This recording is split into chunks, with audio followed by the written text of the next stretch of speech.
të ngjallurit e Jezusit.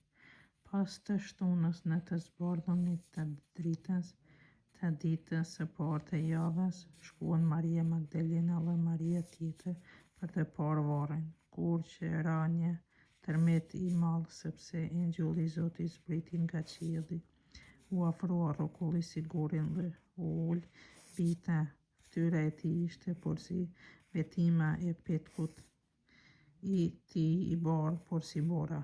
Rojtarët prej frikës së tij u drillën dhe u bënë si të ishin të vdekur. Atëherë engjulli u tha grave: "Ju mos u tremni, e di se kërkoni Jezusin e kryqëzuar. Ai nuk është këtu, u gjallë sikur se tha.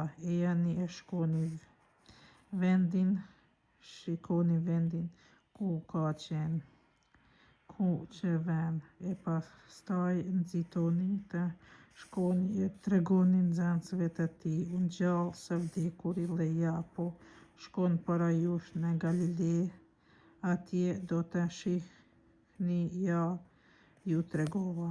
Ato me njëherë u larguan nga varri me frikë e njëhershme, me gëzim të madh shkuan me nxitim t'u lajmërojnë nxënësve të tij. Dhe ja, u doli Jezusi përpara e u tha: "Ju falemi." Ato iu afruan, e morën ngryk dhe e adhuruan. Atëherë Jezusi tha: "Mos kini frikë, shkoni e lajmëroni vllazërit e mi të shkojnë në Galile, atje do të më shohin." Rojtarët lajmërojnë ngjalljen e Jezusit, ndërsa gratë po shkonin, kur që disa nga rojtarët arritën në qytet dhe i lajmëruan kryepriftërit dhe të krejt çka ndodhi. Këta u tubuan në këshillim me pleqt, morën shumë të holla, u allanë ushtarëve dhe u thanë: "Thoni nxënësit e tij erdhën natën e ndërsa na po flinim e vollën, por që se kjo fjalë i shkon në vesh qeveritarit, ne do të kujdesemi t'ja mbushim mendjen e juve, e s'do t'ju ngjajë kur një keqe."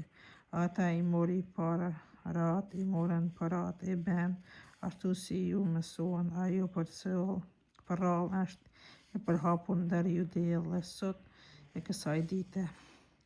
Jezusi i dërgoi apostujt në mbar botën. Ndërkaq të 11 nxënësit shkuan në Galile, në atë mal ku u kishte urdhëruar Jezusi. Kur e panë, e adhuruan, por disa dyshuan. Jezusi u ofrua, tha: "Më është dhënë çdo pushtet në qiell e në tokë. Prandaj shkoni e bëni nxënës të mi të gjithë popujt. Përgëzoni në emër të Atit, të Birit, të Shpirtit Shenjtë. Mësoni të zbatoj gjithçka ju kam urdhëruar, dhe ja, unë jam me ju gjithmonë deri në të sosurnit e botës."